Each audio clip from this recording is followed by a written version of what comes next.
Hello students, Vande Mataram. Welcome to all of you in this session number 6 of chapter number 3 Human Reproduction. Previous lecture के अंदर हमने discuss किया था spermatogenesis, sperm का formation कैसे होगा। ये सेशन में डिस्कस करना है oogenesis। तो नाम आप लोग दे सकते हो फॉर्मेशन ऑफ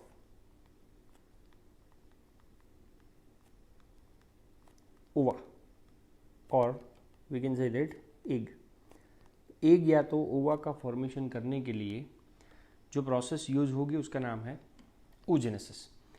कहाँ पे होगी प्रोसेस? तो process occurs in the cells of germinal epithelium of the ovary. तो ये जर्मिनल एपिथेलियम कहीं ना कहीं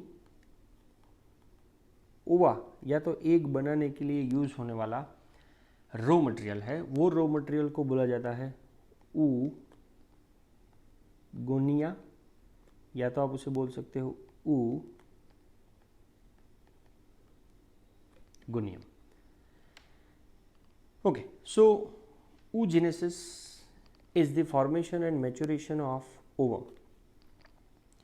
अब ये प्रोसेस जनरली होगा कहाँ पे? Graafian follicles. लिसन, आपने पहले भी नाम सुना हुआ है। ग्राफियन फॉलिकल का मतलब होता है it is a mature follicles. अब क्वेश्चन ये आता है कि oogenesis नाम की प्रोसेस कब इनिशिएट होती है। Listen, oogenesis is initiated in embryonic stages. Listen, spermatogenesis puberty पे स्टार्ट होता था, oogenesis एम्ब्रियोनिक स्टेज पे स्टार्ट होता है। Means we can say that before birth. तो ये प्रोसेस जब स्टार्ट होता है तो million number of egg mother cell जिसका नाम है oogonia are form within the each ovary. अब आपको पता है फीमेल रिप्रोडक्टिव सिस्टम के अंदर 2 ओवरी है। दोनों ओवरी के अंदर एम्ब्रियोनिक स्टेज में million number of egg mother cell oogonia generate हो जाते हैं बर्थ से पहले ही। और इसका एक फैक्ट ये है कि no more oogonia are formed and added after birth. एक बार बर्थ हो गया, जितने oogonia बनने थे उतने बन गए। आफ्टर बर्थ ना ही oogonia फॉर्म होगा और ना ही oogonia डिवाइड होता है। नाउ जैसे पहले मैंने आपको बताया था स्पर्मेटोजेनेसिस के अंदर भी सबसे पहला आता है mitosis. So oogonia are multiply, यहाँ पे मैं लिखूंगा बाय माइटोसिस, और उसका ग्रोथ फेज हो करके वो किस में कन्वर्ट होगा? Primary oocyte। आपको याद हो तो स्पर्मेटोजेनेसिस में बना था प्राइमरी स्पर्मेटोसाइट, यहाँ पे क्या बनेगा? Primary oocyte। हम लोग पहले वो डायग्राम देख लेते हैं। तो ये आपको डायग्राम दिख रहा है। तो डायग्राम को अगर ध्यान से देखोगे आप तो पहला फेज है मल्टीप्लिकेशन, जैसा स्पर्मेटोजेनेसिस में था, क्रोमोसोम नंबर 46। oogonia को आप माइटोसिस से डिवाइड करो, oogonia ही बनेगा। अब ये oogonia में सभी जगह पे 2n लिखा हुआ, मतलब वो डिप्लॉयड है। क्रोमोसोम के नंबर कितने हैं? 46। अब ये oogonia का सेल ग्रोथ होगा, मतलब अंदर जो DNA, RNA, amino acids, enzymes, mitochondria, उन सब का अमाउंट बढ़ने की वजह से सेल का साइज बढ़ेगा। और वही oogonia को क्या नाम दे देंगे? Primary oocyte। तो आपको दिख रहा है ये साइज बढ़ी हुई है, तो वो साइज बढ़ गया, वो स्टेज का नाम है ग्रोथ फेज। अभी भी क्रोमोसोम के नंबर तो आपको दिख रहा है 46 ही है। नाउ माइटोसिस कंप्लीट हो गया, अब हमें जाना है मियोसिस के अंदर। तो मियोसिस में सबसे पहला आता है मियोसिस डिवीजन 1। पर मियोसिस डिवीजन 1 की भी अलग अलग स्टेजेस आपको पता है, जिसमें आता है प्रोफेज 1। तो नेक्स्ट पॉइंट क्या है कि अब ये primary oocyte enter into the prophase 1 of meiosis 1, कि मियोसिस 1 के प्रोफेज 1 में ये प्राइमरी oocyte जाएगा and get temporarily arrested at that stage. Arrested का मतलब होगा रिमेन और स्टे। कि प्राइमरी oocyte प्रोफेज 1 में आकर के थोड़े से टाइम के लिए टेम्पररीली वहां पे ही रह जाता है। ओके, नेक्स्ट पॉइंट क्या है?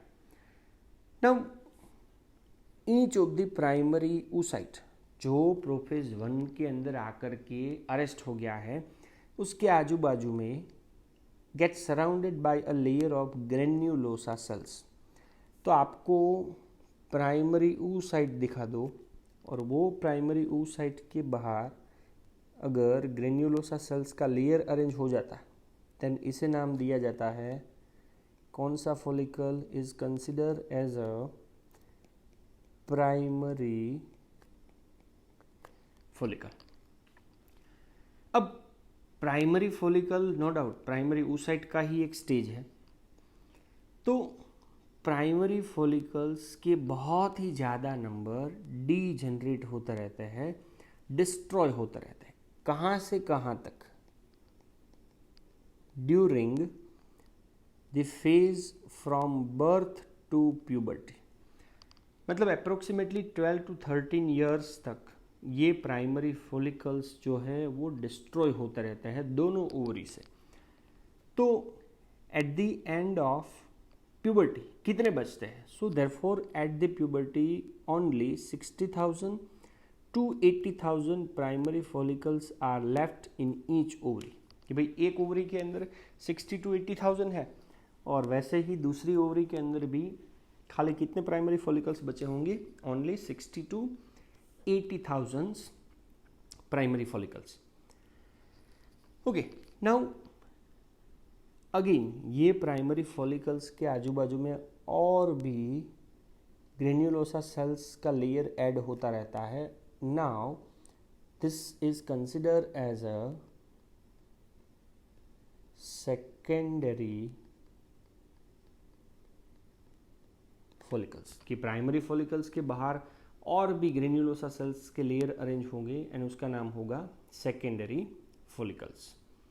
तो ये पहला स्टेज आपको मैंने बताया प्राइमरी फॉलिकल। तो ये दिख रहा है प्राइमरी oocyte के आजू बाजू में ग्रेन्युलोसा सेल्स का अरेंजमेंट हो गया। दूसरा ये देखो, more layers of granulosa cell and a new theca surrounding a primary oocyte। Listen, theca का मतलब होगा एक कैविटी। सो वो फॉलिकल का नाम हो गया secondary follicle. Now secondary follicle continuously किस में कन्वर्ट होने वाला है? टर्शियरी फॉलिकल के अंदर, मतलब ये तीसरा। तो टर्शियरी फॉलिकल्स का कैरेक्टरिस्टिक्स क्या? Which is characterized by a fluid filled cavity. और वो फ्लूइड फिल्ड कैविटी का नाम आपको डायग्राम में दिख रहा है antrum. So fluid filled cavity antrum. Okay, उसका जो थिका का लेयर होगा, तो थिका लेयर फॉर्म्स इनर थिका जिसका नाम है इंटरना और outer theca is consider as a externa. तो बाहर होगा वो थिका एक्सटर्ना और अंदर होगा वो थिका इंटरना। सो ये टर्शियरी फॉलिकल्स का डेवलपमेंट हुआ। अब प्राइमरी फॉलिकल बोलो, सेकेंडरी फॉलिकल बोलो या टर्शियरी फॉलिकल बोलो, लिसन, आपको याद है ये सभी के सभी अभी किसके हैं? We can say that primary oocyte के ही ये सब स्टेजेस है। सो अब ये प्राइमरी oocyte का टर्शियरी फॉलिकल वाला स्टेज जो है वो साइज में ग्रो होगा एंड अपना जो फर्स्ट मेयोटिक डिवीजन है वो अब कंप्लीट करने वाला है। तो उससे पहले नीचे का भी एक डायग्राम हम लोग डिस्कस कर लेते हैं। ये डायग्राम आपको दिख रहा है कि प्राइमरी से सेकेंडरी फॉलिकल, सेकेंडरी से टर्शियरी फॉलिकल जिसमें एंट्रम आपको दिख रहा है। ओके, उसके बाद का पॉइंट लेटर ऑन हम लोग डिस्कस करते हैं, पर पहले ये सेंटेंस डिस्कस कर लेते हैं कि पहले ही मैंने आपको बताया primary oocyte within the tertiary follicle grow in size and undergoes the first unequal meiotic division। Unequal का मतलब है एक बनेगा लार्जर और दूसरा होगा टीनी स्मॉलर। तो जो लार्जर कंपोनेंट है उसका नाम होगा haploid secondary oocyte and smaller जो कंपोनेंट होगा is considered as a first polar body. तो ये पॉइंट हम लोग फिर से वो साइकिल के अंदर डिस्कस कर लेते हैं। ओके, ध्यान से देखो, ये है मियोसिस 1। तो मियोसिस 1 जैसे ही कंप्लीट होगा ना, ये दिख रहा है आपको, एक लार्ज बना और एक स्मॉलर।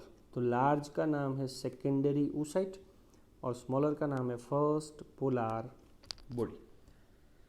नाउ ये सेकेंडरी oocyte और फर्स्ट पोलर बॉडी दोनों का कैरेक्टरिस्टिक्स क्या है?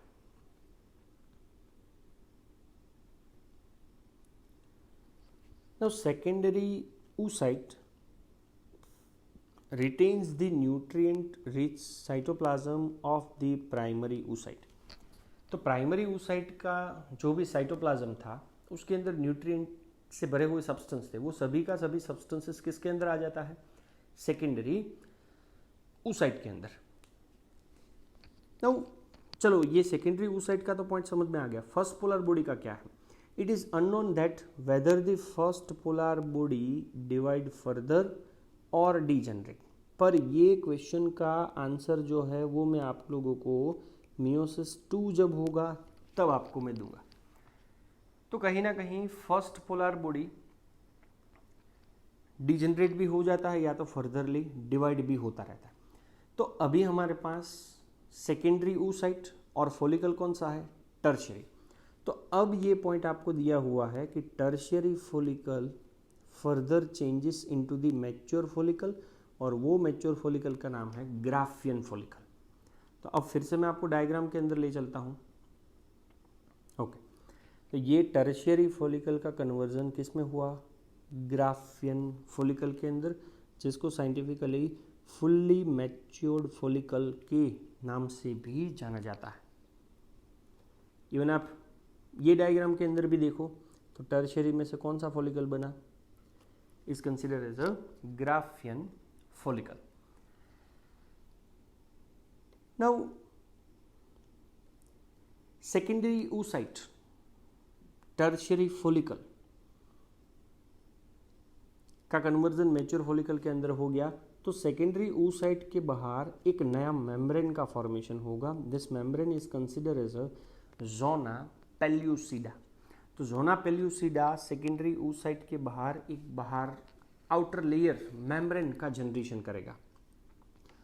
अब फाइनल पॉइंट कि ग्राफियन फॉलिकल मैच्योर फॉलिकल है वो रप्चर होगा, ब्रेक होगा, टूटेगा। क्या करने के लिए? To release the secondary oocyte मतलब ओवम फ्रॉम द ओवरी। आज से याद रखना, ओवरी से ओवा कौन से स्टेज में रिलीज होता है? Secondary oocyte। लिसन, आप याद करो ये पॉइंट कि अभी भी उसका मियोसिस 2 होना बाकी है और वो ओवरी से रिलीज हो जाता है। So this process to release the secondary oocyte from ovary is considered as a ovulation. कौन से नाम से जाना जाता है उसको? ओव्यूलेशन। तो अगेन फिर से एक बार ये डायग्राम के अंदर देख लेते हैं। तो ग्राफियन फॉलिकल आपको ये दिख रहा है, यहाँ पे क्या हो गया? रप्चर। और रप्चर होने के बाद उसमें से क्या रिलीज होता हुआ दिख रहा है आपको? ओवम। और ये बची हुई ग्राफियन फॉलिकल का जो पार्ट है वो आपको पता है कॉर्पस लूटियम के अंदर कन्वर्ट होगा।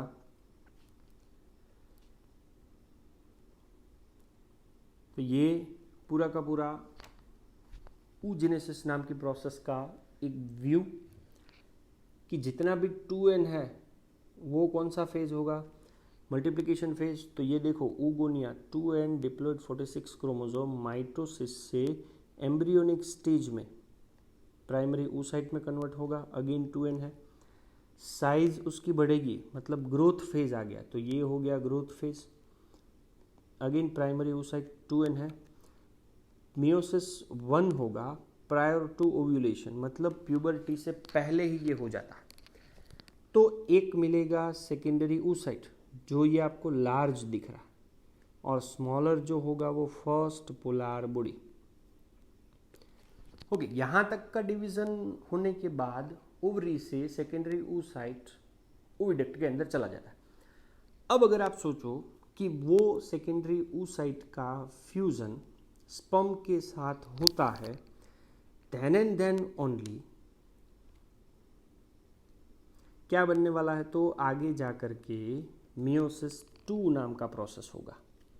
और वो मियोसिस 2 में ये जो सेकेंडरी oocyte है उसमें से एक लार्जर कंपोनेंट बनेगा, ऊटिड ओवम होगा, और दूसरा होता है सेकेंड पोलर बॉडी जो कि ये स्मॉलर पार्ट है। पर ये कब मैंने आपको बताया, अगर फर्टिलाइजेशन होगा then and then only, otherwise second meiosis नाम का डिवीजन कभी भी नहीं होता। ओके, नाउ कोई भी ओवा ले लो तो एक सेल के जैसा ही उसका स्ट्रक्चर होगा, spherical, non motile, non movable है। साइज अगर आप कंसिडर करो तो 0.2 mm इन डायमीटर, और 3 अलग अलग अपने आजू बाजू में मेम्ब्रेन होंगे। सबसे पहला आपको दिख रहा है प्लाज्मा मेम्ब्रेन, जिसको ऊलेमा के नाम से जाना जाता है, इनर मोस्ट लेयर है। सेकेंड लेयर होगा zona pellucida, outer to the plasma membrane. And number 3 corona radiata, outer layer form of follicle cell, की फॉलिकल के सेल से बनने वाला outer most layer is the corona radiata. Okay, so this all are related with the oogenesis। Now spermatogenesis और oogenesis के बीच में कुछ difference यहाँ पे मैंने आपको दिखाए हुए हैं, जैसे कि डिफरेंस नंबर 1, स्पर्मेटोजेनेसिस टेस्टिस में होगा, oogenesis ओवरी में। स्पर्मेटोजेनेसिस के अंदर ग्रोथ फेज लिमिटेड होता है, वेरेज oogenesis में ग्रोथ फेज इलाबोरेटेड और कैसा होगा, लॉन्गर। डिफरेंस नंबर 3, अगर एक प्राइमरी स्पर्मेटोसाइट 2 बार मियोसिस करता है, then at the end of this reaction we get a 4 sperm. Whereas oogenesis के अंदर एक प्राइमरी oocyte से हमें ओवम कितना मिलता है, खाली एक ही, जो हमने प्रीवियस स्लाइड के अंदर देखा। आपको फिर से एक बार दिखा देता हूँ कि आप लोग देख सकते हो eight the end of reaction हमें ओवा तो एक ही मिला, प्राइमरी oocyte एक ही था और ओवा एक ही मिला, वेरेज प्राइमरी स्पर्मेटोसाइट एक होता है and we get a 4 sperm. ये दोनों के बीच का एक difference. Difference number 4, polar body का फॉर्मेशन स्पर्मेटोजेनेसिस में नहीं होगा, वेरेज oogenesis के अंदर पोलर बॉडी का फॉर्मेशन होता है। एंड डिफरेंस नंबर 5, स्पर्मेटोजेनेसिस कब बिगिंस होता है, प्यूबर्टी के टाइम पे, एंड दे आर एक्सटेंड कब तक चलता रहता है, सेनिलिटी मतलब ओल्ड एज तक ये प्रोसेस चालू रहता है। वेरेज अगर oogenesis की बात करो, begins at embryonic stage but they are suspend, stop, inactive stage में रहेगा, कब तक, प्यूबर्टी तक, and it cease, permanently stop हो जाता है, यहाँ पे टेम्पररीली स्टॉप हुआ था, and cease totally permanently stop हो जाएगा around the age of 50 years. So this are the difference between the spermatogenesis and oogenesis. Thank you very much. Jai Hind.